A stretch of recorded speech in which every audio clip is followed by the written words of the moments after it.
আসসালামু আলাইকুম। আমি আজকে দেশি মুরগির কুরমা রান্না করব। তার জন্য মুরগির মাংস নিয়েছি, আলু নিয়েছি, পেঁয়াজ কুচি নিয়েছি, আদা রসুন জিরা গরম মশলা তেজপাতা আর টক দই। আর একে একে সব দিয়ে দেখাবো আপনাদের। এখন আমি তেল দিয়ে দিচ্ছি। তেলটা একটু তাপিয়ে নিই। আবার দেখাবো। এখন আমি দিয়ে দিব আলুগুলি, একটু ভাজা দিয়ে নেব।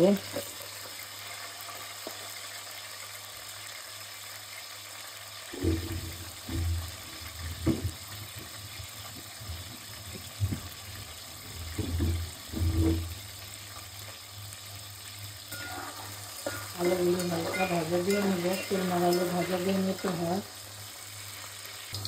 দিয়ে দিলাম কুচানো পেঁয়াজ, আর পেঁয়াজ বাইটা দিই।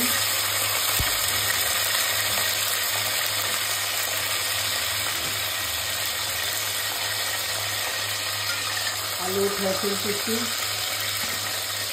পেঁয়াজটা ভালো করে ভাজা দিয়ে তারপরে আপনাদের মশলা দেওয়া দেখাবো। এখন উঠে নিই। এখন আমি গরম মশলাগুলি দিয়ে দিচ্ছি।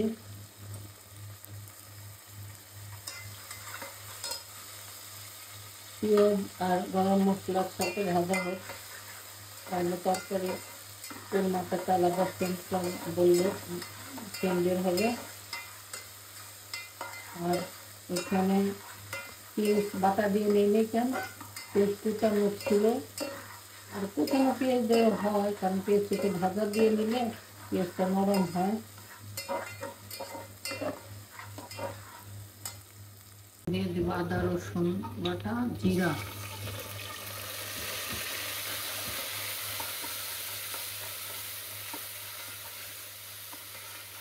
একটু কুরমায় আদা রসুন বেশি লাগে।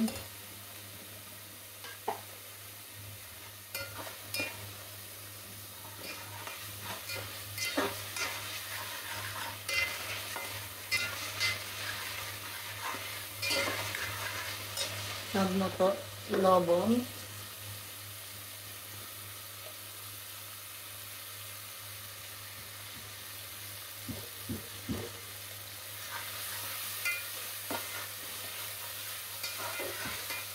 এখন দিয়ে দিব ভোনা মশলাটা কষানোর জন্য একটু পানি।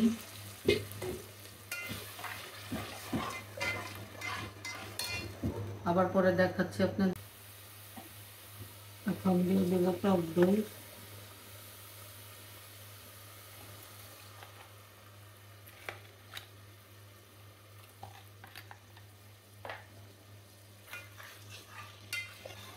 টক দই একটু কষায় নিই।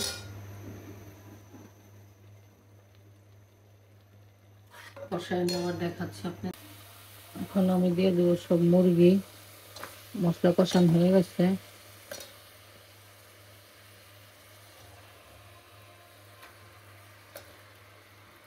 এখানে 2টা মুরগি নিয়েছি।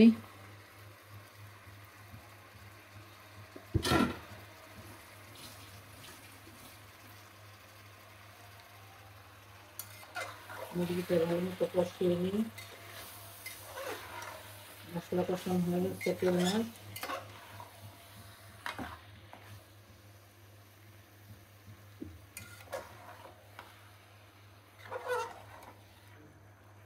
মুরগিটা কষিয়ে আবার দেখাবো পানি দেওয়ার সময়। মুরগিটা কষুক। মুরগিটা কষানো হচ্ছে।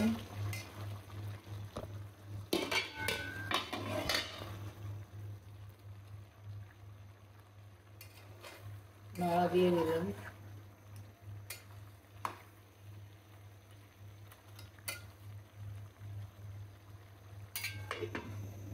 আবার দেখাবো।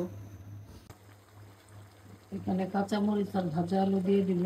এটা একটা কষানো হোক। মাংস প্রায় হয়ে গেছে।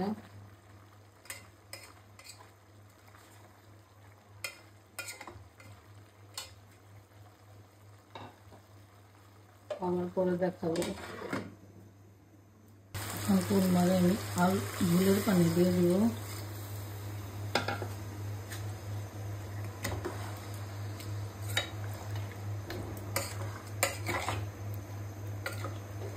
মাংস সিদ্ধ হওয়ার জন্য, আলু সিদ্ধ হওয়ার জন্য বেশি পানি দেবো না, অল্পই দেবো।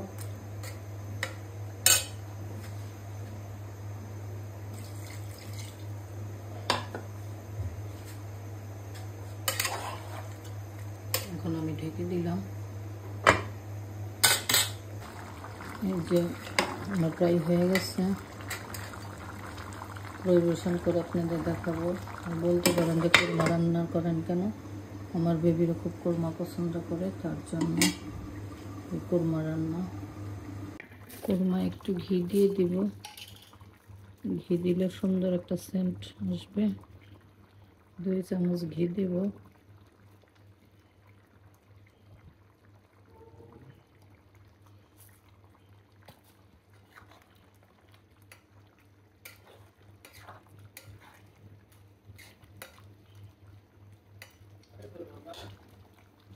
এই তো আবার পরিবেশন করে দেখাবো।